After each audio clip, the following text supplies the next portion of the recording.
Welcome to the Midnight Entrepreneur. I'm your host, Easton Bennett, alongside my fellow co-host, Tyler Sinden. We are both entrepreneurs who are learning, growing, and building our own businesses, and our goal is to share our experiences and knowledge to help you grow and become a successful entrepreneur. Strap in. Tyler, we're back. Episode, what do we got here? Nine? 8? 9? Yes, 9. God. 9, I believe. Time flies when you're doing all these episodes. Is this 8? I don't know. I think it is 8. Yeah, we skipped one. Yeah, it's Never 8. mind. Tomato, tomato, right? Tomato. Tomato.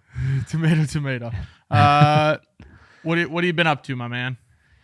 Not too much. We ran the half marathon this past weekend. We're over the sore part, but now I think I injured myself, so we're just trucking through that. Been meeting with my business partner and doing those small steps, and basically one of the action items is coming up with a script for influencers, and we started following some influencers, and then we're gonna reach out to them. So hopefully that'll work. We haven't done that before. We haven't dabbled into there, so we'll see how that goes over there. There's something a little new, right? How'd you guys come up with that idea? I know that was big a while back, the influencer marketing. Yeah. Well, there was one company that we looked up, one of our, I guess you could say, competitors. It was weird. We looked up their traffic, and they basically went from 0 in the first month and then like 4,000 the next month. And it wasn't paid. And the only way that we really thought of is it's through influencer marketing to be able to get that much traffic all organically. So a little bit of that. And also, like, you always hear about influencer marketing and just trying to reach out to people and figure that out. And I did do a few things where I reached out to some blogs and said, hey, would it be cool if you guys featured our products on your blog? And heard back from one of them and didn't hear back from the rest. But yeah, just trying different avenues. Heard back from one of them, you said? Sorry, you cut out Yeah, a we bit. did. Okay. Yeah, I heard back from one of them.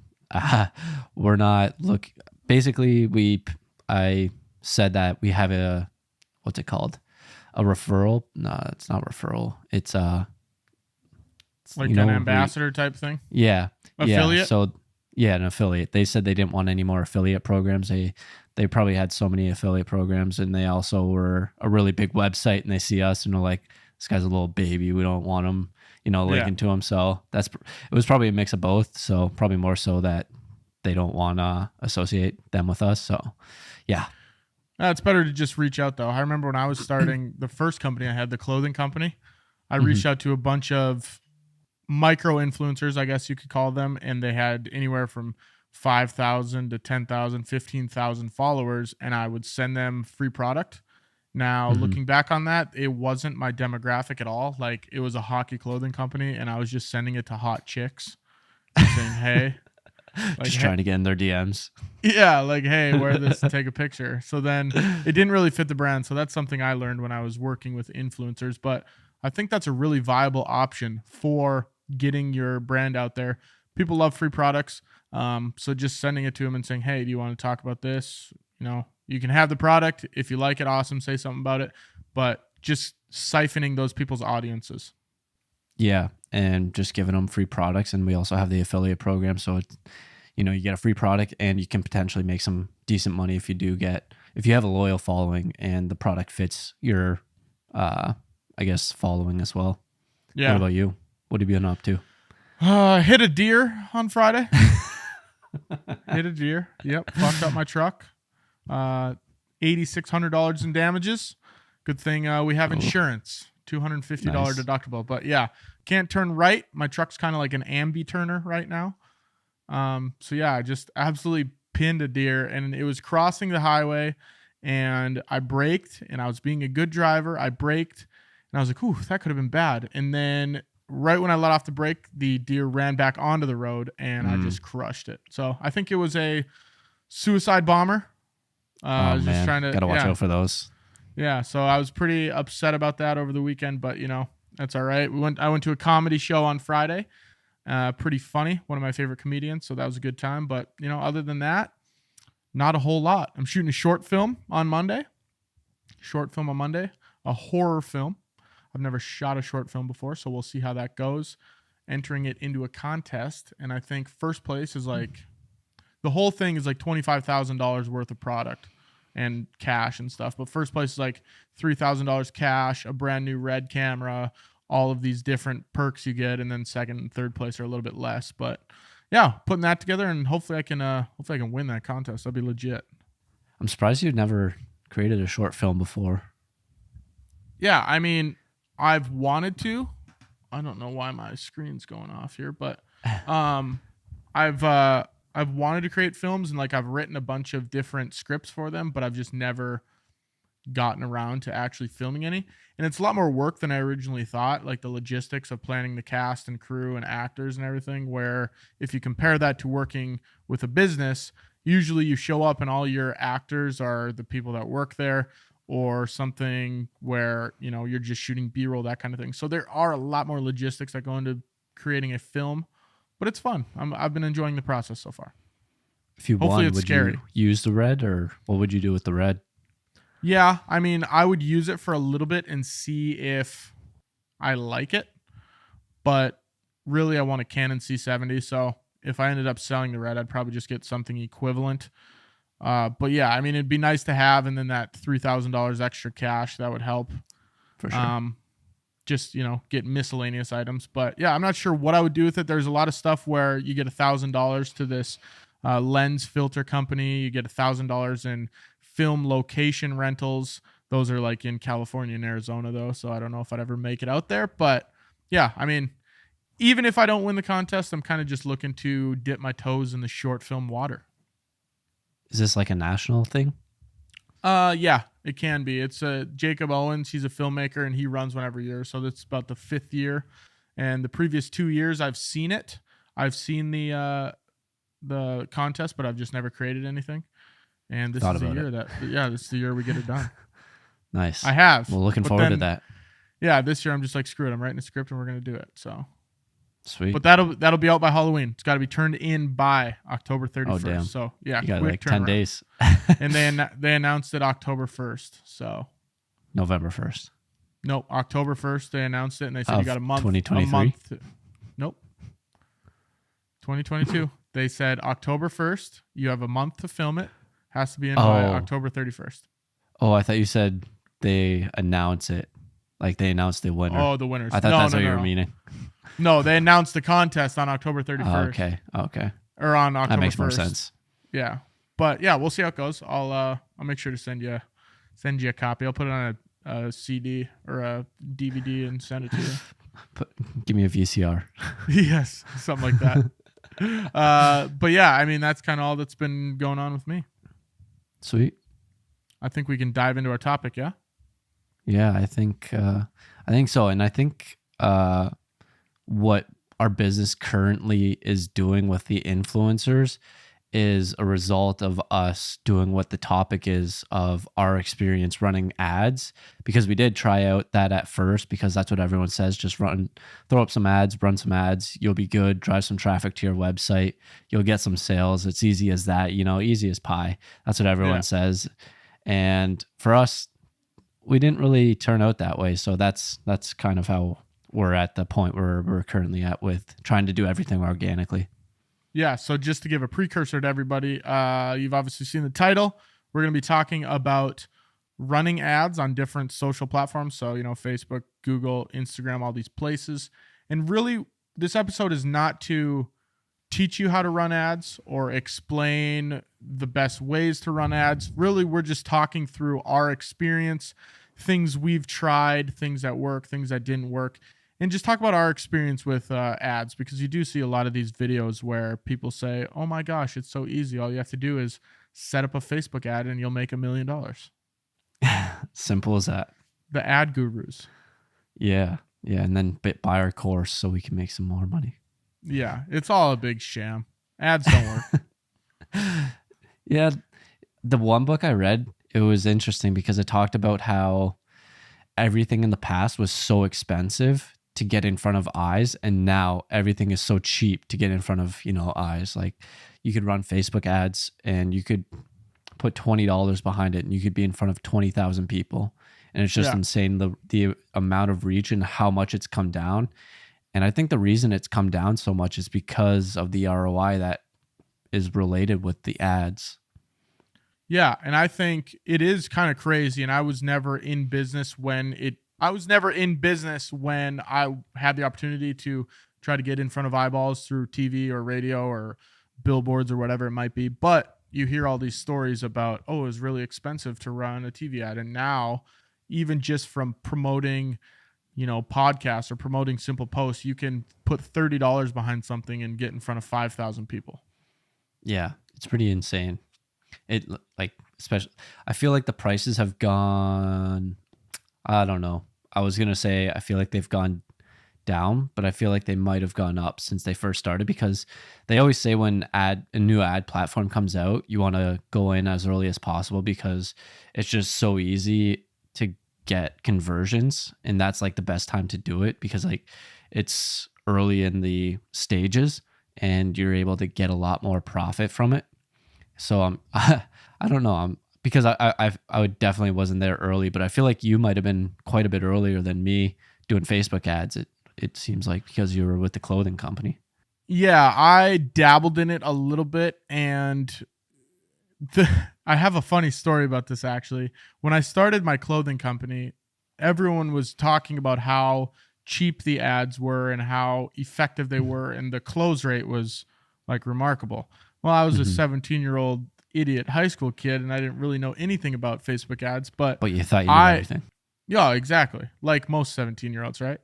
And I remember I wasn't even targeting like local people that would buy my stuff. The thing I was doing is you could do a hack where you could put money to target it in like India or some random country, and then all of these random people would like your shit for super cheap.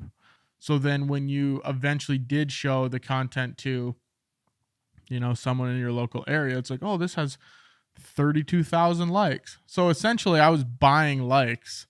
Yep. And it wasn't beneficial for the company at all. Not even a little bit. Mm-hmm. But I was like, oh, this is going to work. Yeah. I did try that strategy too. I wrote down some different strategies that we tried out, and like that was one that I completely forgot about, but it's the social proof on those ads where basically you have to curate it because once you duplicate it, so you can do that where you go out for a social proof ad, you go choose engagement for it, and then you're going to get as many people liking, sharing, whatever it is. And then it's going to make it look like a lot more people engage with it to make it look, like a lot more people like it. And then when you duplicate it for conversions, you can't touch anything at all. So that was one thing that we learned, because we did it specifically for the likes and like, the copy, like the header or whatever it is. Yeah. We didn't optimize it for conversions like buy now or X dollars off or whatever. It was just like new wallet or whatever. And then when we duplicated it for conversions to keep the social proof, it's like you can't change any of the copy, you can't change any of the pictures. It's basically just taking this ad and then putting it in here and changing the campaign goal. So we went from engagement to goal of being converting. Yeah. And we learned that the hard way. So we learned quite a bit the hard way. And I think that's the best way to learn, to be honest. And I think especially ads, and I don't really know what I'm doing. I know the very basic level of running ads on social media to get in front of people's eyeballs, but there's advertising agencies that run all these crazy ads and they have these crazy funnels and all this workflow type stuff. I'm not that far, but even just knowing the base level of the ads is going to help you a ton. A lot of people make it seem a lot more complicated than it is, but it can be complicated at times and can be frustrating. But I think once you get the gist of it, it's honestly not too bad. It's just once you get into that higher level stuff with like retargeting, there's just so many different strategies that you can do. And it's not really that it takes an incredibly intelligent brain to figure it out. I think it just takes someone to dive into this new ecosystem of the ad world, figure out all the lingo, figure out why things are done. Why do you retarget people? Okay, well, if someone likes my post or they watched 50% of my video, maybe those are the people you retarget. So I think it's just understanding why things happen and what things mean that really gives you a competitive advantage, not up to maybe the professionals that are running $1 million companies, but it gives you the step over maybe your other local competitor that you're running ads against. Yeah, one thing that we ended up doing was excluding anyone that followed our pages, because what we noticed, we're a small page, and what we noticed is a lot of the people liking and sharing or doing whatever was our family and friends. Yeah. And it's like, oh man, like it's great that you guys are supporting us, but it's like you guys aren't going to be the ones that are going to be converting, and that's what our campaign goals typically were. Like we did have some for engagement, but our campaign goals are for conversions, and if it's targeting our friends and family that maybe already have bought from us, or they just aren't interested, it's tough because there might be some people that are following us that may be close to purchasing. They just need to see it a few more times. But I think it was just 7 points of contact, isn't it? Yeah, but I definitely think it's a lot higher than that now. I feel like they said that so long ago, and now it's just you got to be seen so many times before you end up buying. Yeah, for sure. I 100% agree. And that's something that I've struggled with. Not struggled, but you post things, and obviously in the beginning of your company, the people that are going to be liking these things and supporting are going to be people you know, so your friends and family. And a lot of the times you see the same person liking something over and over again. And you're like, God, I just want someone else to like it. But it's not like you're upset with the person that keeps liking it. Like you appreciate that, but it's like, yeah, is anyone else even seeing it? Is it the same 5 people that keep liking it? Yeah. You got that small group of, supporters that are there for you. Ride or die. Can't beat that though. Yeah, exactly. What does Joey Diaz says? Didn't he say something about you don't need a whole group of people? You just need 3 bad motherfuckers and you could take over the world? Who's that? It's me. I don't know. I thought Joey Diaz, that conservative, outlandish guy that speaks about crazy Never things. heard of him. Oh. But he said that anyways. I'm like, God, I just need me and the people that are liking my Facebook posts. Bless you. Cough. I guess you don't say I guess you don't say bless you for a cough. No.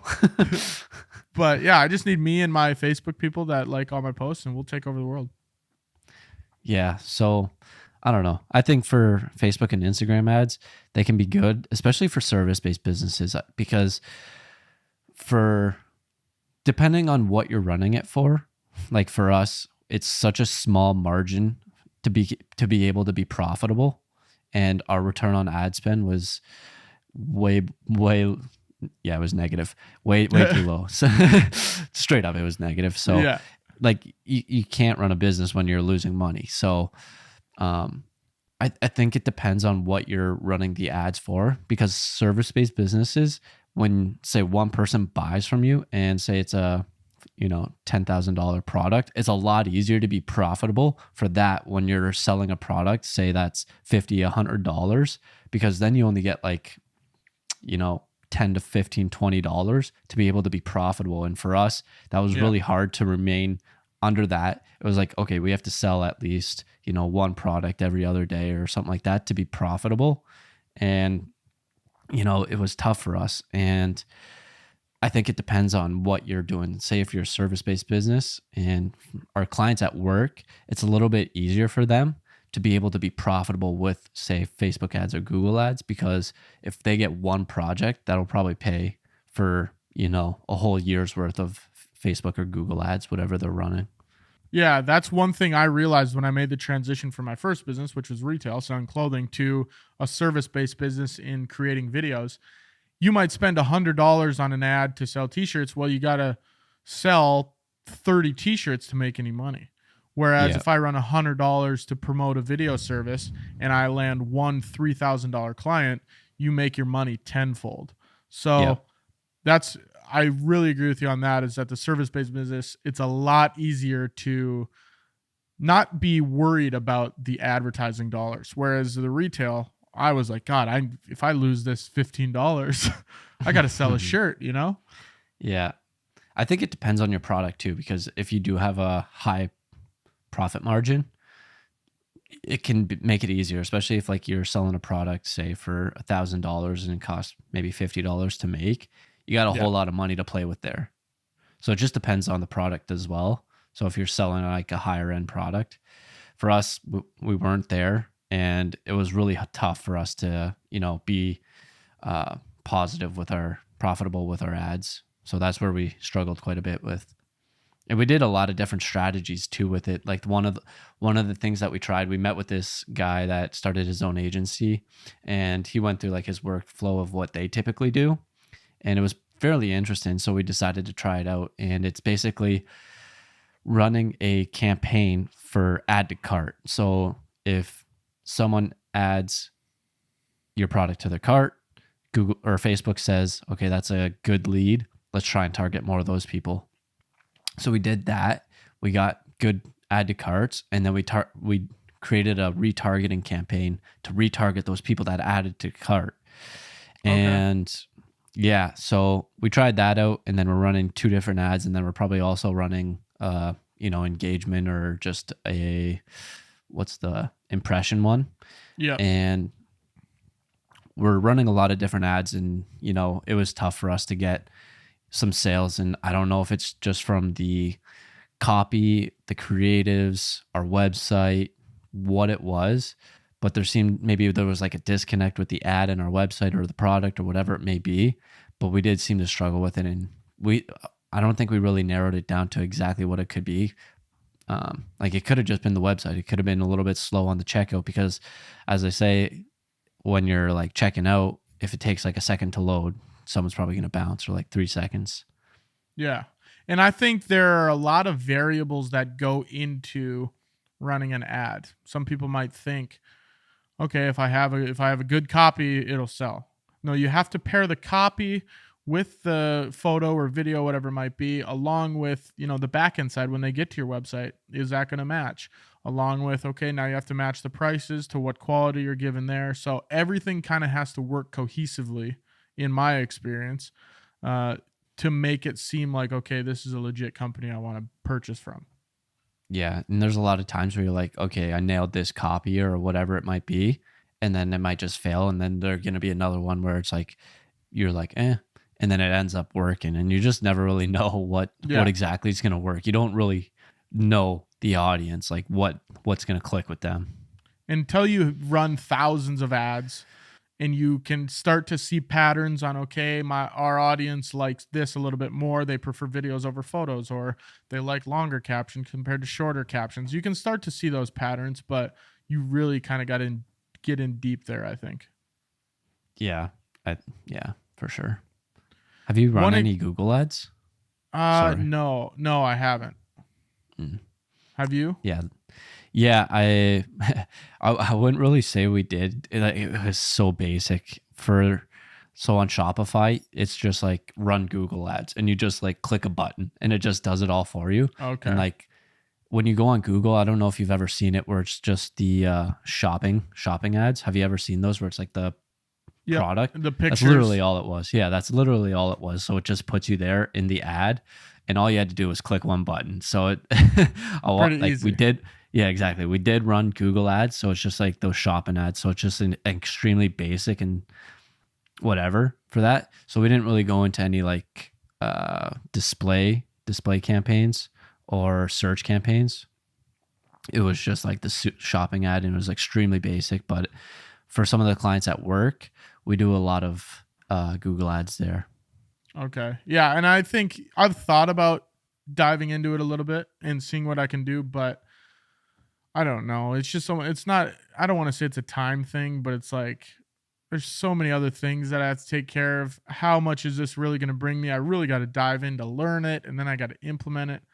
It just seems like a whole undertaking. Yeah, Google can be a lot, but there's YouTube videos that you can follow extremely simply, and then just set it up. And the good thing with Google ads, I think with all the ads pretty much, is once you get it set up, you can pretty much just let it chill and do its thing, and then maybe revisit it once a week or once a month, and just make some tweaks here and there, get out some negative keywords. There's actually, it's fairly new. Google released Performance Max campaigns, where it basically just does everything for you. You just give it the assets, and then Google just puts it everywhere. Google just puts it everywhere on the website or on the internet, and that's what you get when you own everything, I guess. Yeah, technology is getting crazy, man. We're not even gonna have to do anything in the future. Just be like, yeah, just do it. Just pay me. The computer will do it. I'll give it back to you. Get me leads. Get me business. The main strategy I'd say I used is not used, but used currently is, and it depends on the platform, the different account I'm doing, since I have my hand in so many damn cookie jars and different accounts. But I only like to run ads for not impressions. What is it? Engagement. Yeah. So engagement. So likes, comments, shares, that kind of thing. Yeah. And I think I'd say the main thing for that is when I'm running podcast episode clips, I really want to promote the podcast and say, hey, I'm not asking you to buy anything, nothing. I just want you to say, hey, here's an episode of our podcast. Go watch it, like it, share it, comment. And it's from a book I read. I don't know if you've read it, but Gary Vee's jab, jab, jab, right hook. It's almost taking that to the max and just saying, I'm a jab forever because I can't hook. Shove all value down their throats. Take it. So it's pretty much like, hey, anytime I run an ad, it's just, hey, engagement. I just want to be a name that you know exists and that is in this specific industry. And in turn, I think it helps me on the back end of people if they're thinking about going to a video production company. They say, oh, we go to Bennett Creative Media. We've seen Easton doing this, this, and this. He's out there doing his thing. So there might be some flaws in that strategy on maybe you do want to throw a right hook here and there, but just getting your name out there, that's really what I'm attempting to do on my end. Do you only target Minot or North Dakota? Just Minot. There's been a couple specifically. So we're talking about the Minot Business Podcast right now, but depending on the guest. So there are a couple that had some clients. I think Sean Arbo was one of them. He is a photographer and he had a couple clients and he talked about North Dakota State University, which is in Fargo. So I plugged in a couple different areas in there and different demographics of people that like the Bison or that people that like, North Dakota State University. So really depends on the guest, but mainly it's within like a 30-mile radius of Minot, and eventually I'll expand. But yeah, I'm really trying to go deep into the Minot segment. And how would you say those are performing? How would you say do you think they're good, beneficial, not good? Oh yeah, I think they're super beneficial. I put $30 behind every episode, so $30 a week. And pretty much what that is, it's $5 a day for 6 days, and then obviously the next week comes, so I post a new episode. But it's $30, and I target the demographic of whoever that guest is, and included the small business, because that's really the broad demographic. And usually the post reaches 4,000 to 5,000 people, which might not sound like a ton, but in a town of 50,000 people, and you do that, 52 times a year, if you're posting once a week, it starts to add up where people are going to start seeing that podcast, even if they see episode 7, okay, then they see episode 12, and then they see episode 13, and then 17. It's like, oh, what is this? So I think it's been super beneficial, and I'm going to continue to do it.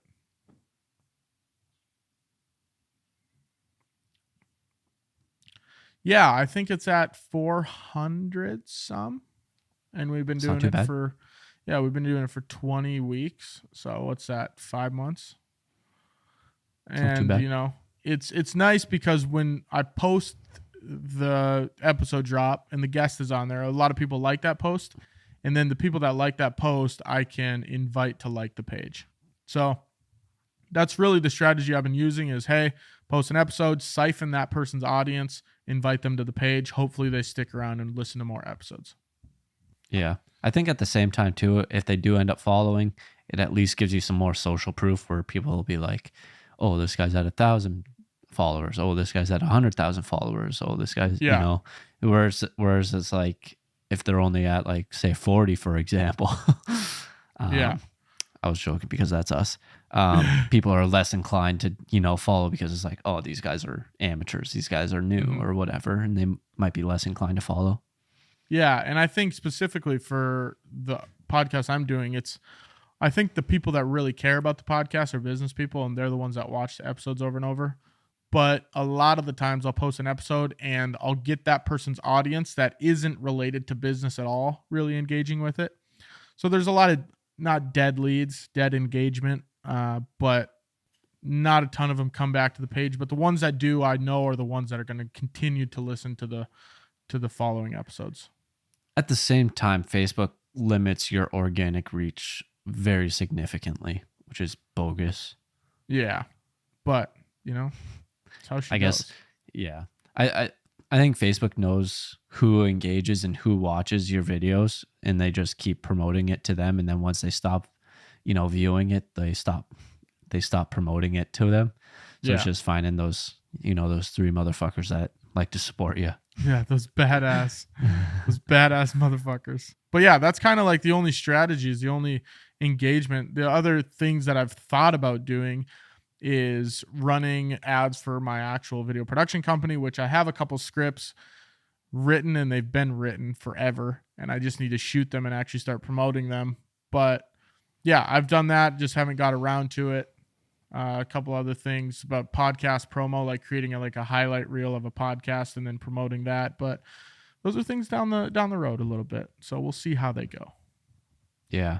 I was listening to a video today, and it's funny because yesterday I was just talking about how we'll do it in the next year. And you're like, why so long? And then I was I think I did send it to you, where it's like, this is separation season, where this is the time to separate from your competitors. I'm like, oh, fuck. I need to start putting in that work. I'm the competitor that's waiting until next year. Yeah, season doesn't start till next year. Yeah. Well, he texted me that and I was like, it's like 2.5 months, bro. Yeah, I know. But I did, work out some starting of a plan and figuring out what I do want to do. And I don't know. I just feel lost. Always do. 24/7. Hey, sometimes you got to look right here. sometimes it's staring right in front of you. Yeah. Sometimes you just need to look in the mirror and think, what do I need to do? It is difficult though, as far as like, there are times when there's certain days where I'm like, wow, I know exactly where I want to go with the business. I know the steps to get there. I know what I need to do in the next week, month, 2 months, 6 months, a year. And then there are other times where I wake up in the morning and sit at my computer and I'm like, what do I even do? What is my job? Like, what is my business even? And then I have to battle through that. So I don't know. It's an interesting dynamic trying to figure that out. Yeah. Ebbs and flows of the market. You just got to battle through it. Yeah. And I wonder how, if I could figure out a way to get to that sweet spot every day. Yeah, it's tough. Maybe I need a better coffee. You got to cut out the caffeine. Sick of the pumpkin spice. I am trying to cut out energy drinks, actually. I haven't had one in over a week, so. Wow. Breaking records here. Yeah. Every time I think about it, I'm like, water. And water tastes so shitty, man. Add a lemon. Or I do, Mio. but that's like doesn't do much either. But then I feel like Mio's bad for you. It's in a plastic bottle. I don't know. I feel I like got to figure out a solution. Yeah. Lemon's not bad. You just got to chop it up. Yeah. I was going to say, who wants to cut up a goddamn lemon every day? Buy the little thing that just does it for you. Yeah, then I got to spend more money. Then I got to buy lemons and water. It's getting to be ridiculous here. So much work. It's easier to just grab a can of energy. Just get a bubbly then. Bubbly. Yeah, my sister has those. I thought it was a girl drink. Then there's got to be another one then. That's not it. They just hang up on you? Yep. It's crazy. Okay, guys, apparently you can't touch your AirPods or you hang up on people. So, are those the new AirPods? They're the AirPod Pros, but I don't know. I think I pinched the ear and it hung up on me. You can't pinch. Oh, that's my bad. I was trying to get it in my ear. The earpieces don't fit very well, so it popped out. They always pop out. But all right, let's get back into ads. You got anything else for ads? We got TickTock ads on our list here, I see. Yeah, so we also did try TickTock ads because that was relatively new.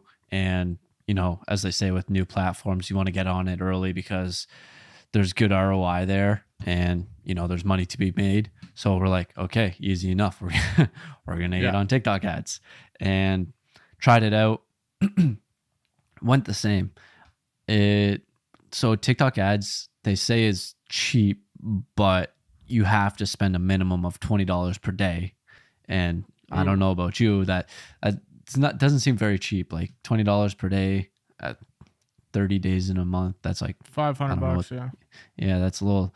No, Is it 600. I 500? don't know. 600. Yeah, 600. Ooh, 600. So math is that's, hard. yeah, It's been a while. so it's Yeah, like, it's not cheap. and at the same time, like when you're running ads, you always hear you want to like let it build up, let the system know. The system tries to learn, like the algorithm tries to learn who your ideal buyer is, who to put it in front of. And, I think that's one big thing that we struggled with, is having the patience to stick out the ads, to let the algorithm learn who our good customers are, who to put it in front of. And especially with TikTok, it was so tough to, just let us burn through $20 per day. And it's like, okay, we got to get at least one sale per day to be breaking even.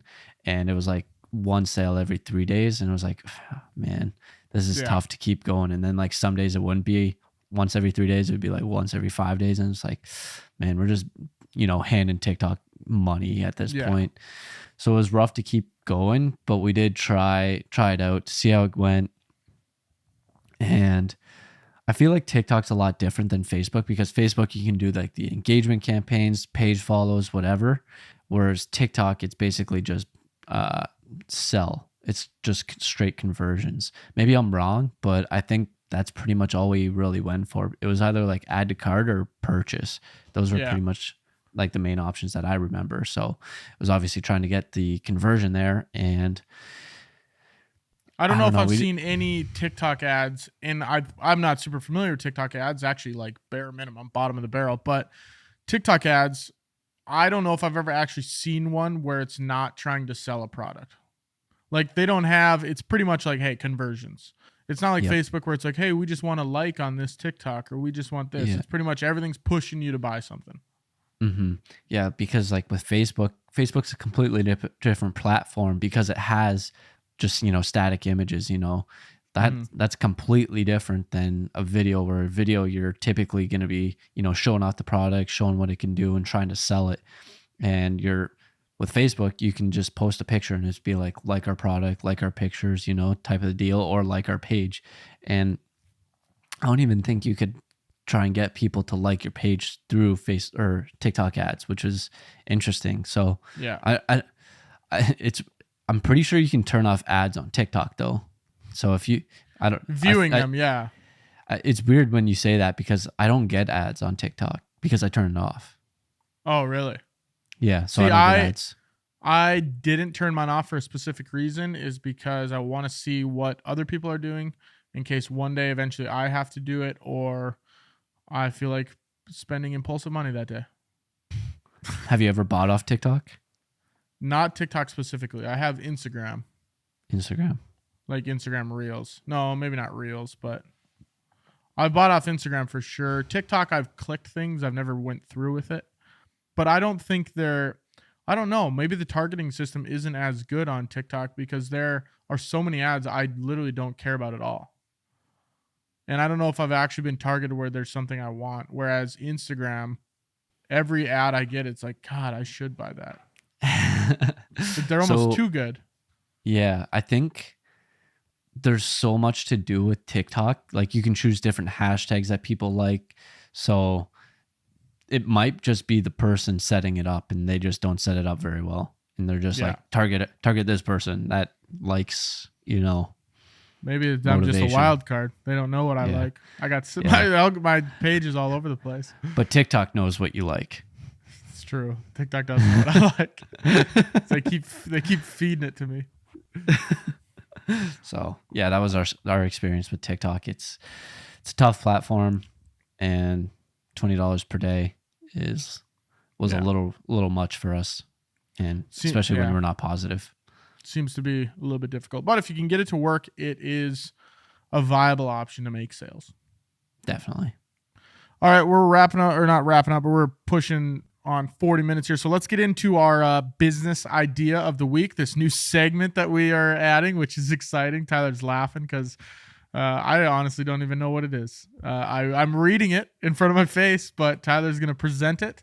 So Tyler, take this away. Business idea of the week. Do you ever like wake up in the morning and just, love the smell of like bacon or, breakfast in bed? Do you ever wish that you had that? I never wake up to it because I live alone, but I do love that smell. Yes. Yeah. So imagine like you're able to wake up in the morning to, instead of an alarm clock, it's bacon. Just bacon cooking. Okay. You prepare it the night before, and then you set it for be ready at this time, and then and then bacon starts cooking, Okay. and then you're like, oh, that smells good, and then And then you it's right wake up there and ready it's for like- you. Yeah. So instead of thinking, is there an intruder in my house making breakfast for me? You'd think, that must be my bacon clock. Yeah, exactly. It's actually not a horrible idea. I don't know how that worked because I know they have coffee machines, coffee pots like that. I was in Fargo a couple weekends ago and I stayed in my uncle's apartment and he had work in the morning and he made the coffee, poured the coffee grounds in there, set the thing to go off at like 8 a.m. And 8 a.m., I was sleeping on the couch and I started smelling coffee. I'm like, God, that's genius. So that is kind of smart. I wonder if you could do that to food. I wonder logistically, though. So I'll get to it after. But I think when diving more into it, I feel like you would need a few different systems where it's like a freezer or a fridge type of thing. So it's able to keep it cold overnight, especially like with bacon. You don't want that just chilling out overnight. So there would have to be like a mechanism to keep it cold and keep it fresh throughout the night. And then in the morning, it's just right there to cook it. And I was trying to think more into this, like how could it be better? Like, what if there was like an automatic egg cracker where it like cracked an egg and then it just like sprinkled out salt and then like dropped salt and pepper on it. And then it's like, you got fresh eggs too now. This is almost like a robot cooker now. Yeah. Yeah. That's what I was thinking cooker. about. That's a good name. Yeah. Yeah. I mean, if you could invent this or we could go into business on this together, I'd love that. And I'd put it right on the floor of my bed. Be like, what's that smell? Oh, it's the goddamn bacon I made last night. I just wonder, the only hiccup you'd have to work around would be not burning your house down. Not stepping on it when not jumping out of bed to be like, and then foot in the pile of bacon. I like that idea though. How did you come up with that? This one guy I know, Michael Scott, have you heard of him? Yeah. That Michael Scott? Yeah, he likes the smell of bacon when he wakes up in the morning. And one morning he was making bacon and he plugged in his George Foreman and he went back to sleep, and then when he woke up he burnt his foot. Oh, yeah. Is this yeah, I suppose. So I don't. Do you not watch The Office? No, I know it's an Office reference. I don't watch it, but that's where I got the idea from. I thought it was funny, but I was trying to come up with like another idea just in case. Had one, but I lost it. But like when I started like thinking more about this, like it could be a viable option, but there would be so many technicalities with it to be able to like, say you did want like the eggs attached with it, or what else comes with it? Toast. Maybe you want toast with it as well. You just got to like build toast would be a little bit easier because it's just like a toaster. You could just put that in there. You don't need that to be, kept frozen or kept in the fridge, but like an egg or bacon or maybe even ham, I feel like you would need that to be in the fridge overnight. And then maybe there's just like 2 levels to it. And then it just like the top level is the fridge. And then it just kind of drops. That's exactly what I was thinking. And it honestly doesn't even sound like that crazy of an idea. Just put your bacon in the fridge of the thing, and then it's just a timer mechanism. Have the timer, drop it at 7 o'clock in the morning, cook it at whatever for however long, wake up, and it's done. Yeah, and then like I think the whole thing with it, you could make it so it's like cooks perfect bacon every time. And it's just like, it's like takes 7 minutes and 47 seconds. And that's going to be the perfect bacon. We're on to something here. I like this. I like this part of the show. We're just gonna become idea millionaires. Even though I stole this idea. That's all right. But I do think it's a decent idea. I don't know. Maybe it is a product, but I don't know. I just thought it was funny because I just saw that episode and it's funny because he's like, I burnt my foot. Yeah. Oh, the old Office. I don't know if I've ever George been a Foreman. huge Office fan, but Oh man, you're missing out. I don't know. It's too cheesy for me. That's great. It's a great show.